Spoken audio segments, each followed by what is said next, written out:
গাজার মজলুম বাসিন্দাদেরকে রক্ষায় বিশ্ব বিবেককে জাগ্রত হওয়ার আহ্বান জানান মুসল্লিরা। তারা বলেন 50,000-এরও বেশি মানুষকে নির্বিচারে হত্যার পরও ইসরায়েলি আগ্রাসন বন্ধ হচ্ছে না।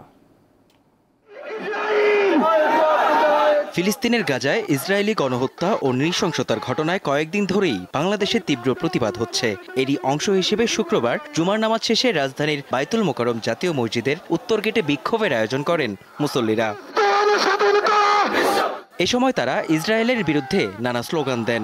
একই সঙ্গে অনতিবিলম্বে গাজায় ধ্বংসযজ্ঞ ও বর্বরতা বন্ধের দাবি জানান। সারা বিশ্বের মুসলমানরা প্রয়োজনে ইসরায়েলকে তো উৎখাত করবে, আমেরিকার মৌলিকতাও ভেঙে দিবে, এরপরেও এই যুদ্ধ বন্ধ করতে হবে।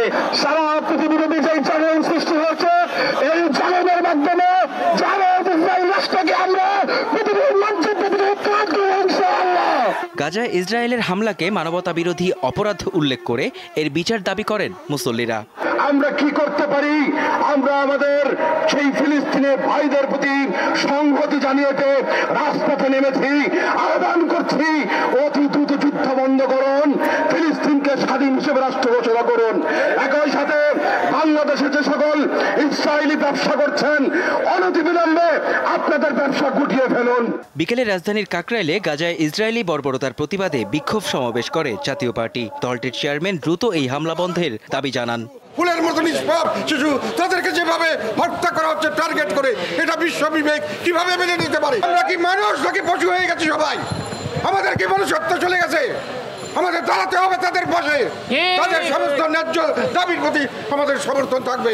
তাদের রক্ষার জন্য আমরা সমস্ত বিশ্ববাসীর কাছে আহ্বান জানাবো, আমাদের সরকারের কাছে আহ্বান জানাবো, তাদের পাশে দাঁড়ানোর ব্যবস্থা করুন, তাদেরকে রক্ষা করার ব্যবস্থা করুন। এ সময় তিনি ডক্টর ইউনূসের নেতৃত্বাধীন অন্তর্বর্তী সরকারের সমালোচনা করেন। আমরা দেখতে পাচ্ছি লুটপাটের ঘটনা, আমরা দেখতে পাচ্ছি বিভিন্নভাবে মানুষকে ভাঙচুর আগ্নেয়সংযোগের ঘটনা।